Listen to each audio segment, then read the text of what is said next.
Assalamualaikum warahmatullahi wabarakatuh. Kami di sini dari kelompok 5 akan menyaksikan tugas kami yang berjudul pengolahan sumber daya hutan bersama rekan saya yakni Rafi Maulana sebagai moderator. Pada Rafi kami silakan.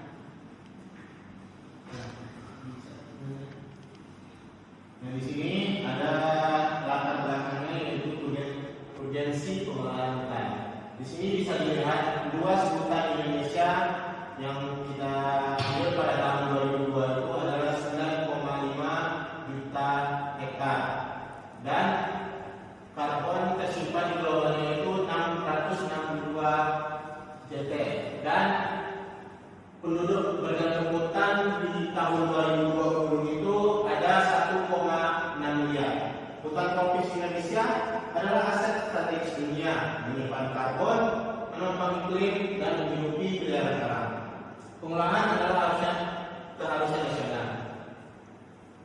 Bisa dilihat di sini kondisi hutan Indonesia saat ini, yang di sebelah kiri itu pada tahun 2002 yaitu 46,5 juta hektar hutan primer dan terjadi kebakaran 2019 1, juta hektar. Kontribusi ke PDB pada tahun 2022 itu kurang lebih 44,2%. Laju deformasi Indonesia bisa dilihat dari grafik ini di tahun 2015 sangat besar dan di tahun 2020 sangat turun drastis. Laju deformasi Indonesia turun drastis dari 630.000 hektar per tahun yaitu 2015 ke 2016 113.000 hektar per tahun yaitu dari tahun 2020 ke 2021. Namun tekanan terhadap hutan primer masih terus berlangsung. Di sini ada 6 yaitu bisa dilihat yang pertama adalah kelestarian ekologi, yang kedua manfaat ekonomi jangka panjang, dan yang ketiga keadilan sosial, dan yang keempat itu ada kelola yang baik, tata kelola yang baik, dan yang kelima mitigasi perubahan iklim, dan yang terakhir itu adalah pemantauan dan evaluasi. Jadi apa saja ancaman terhadap sumber daya hutan?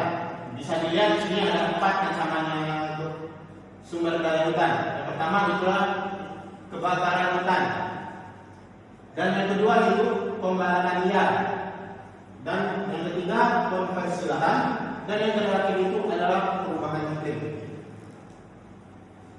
Jadi apa strategi pencegahan pengolahan? Yang pertama itu moratorium izin baru, dan yang kedua plus dan full maxing 2030, dan yang keempat yang ketiga perhutanan sosial, dan yang keempat sertifikasi FSC, dan yang terakhir rehabilitas lahan kritis.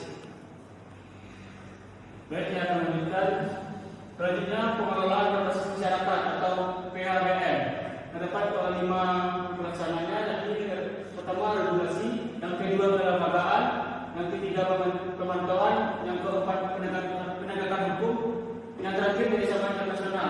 Tata kelola yang efektif membutuhkan kolaborasi antara masyarakat adat, lembaga pemerintah, dan kementerian internasional dengan regulasi yang kuat sebagai mana fungsinya.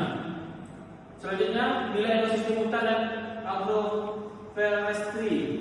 Terdapat 4 juga. Pertama, penyiapan karbon adalah pertumbuhan pohon algoritasi berfungsi sebagai karbon, mengurangi. Yang selanjutnya, siklus hidrologi. Yang ketiga, peningkatan pendapatan, dan terakhir biodiversitas. Sebanyak 250% pertumbuhan produksi hasil hutan bukan kayu atau HHBK dalam 5 tahun dari 289.000 menjadi 1 ton. Agroforestry mendukung fungsi produksi dan konversi secara berkelanjutan. Selanjutnya, perubahan iklim dan inovasi teknologi.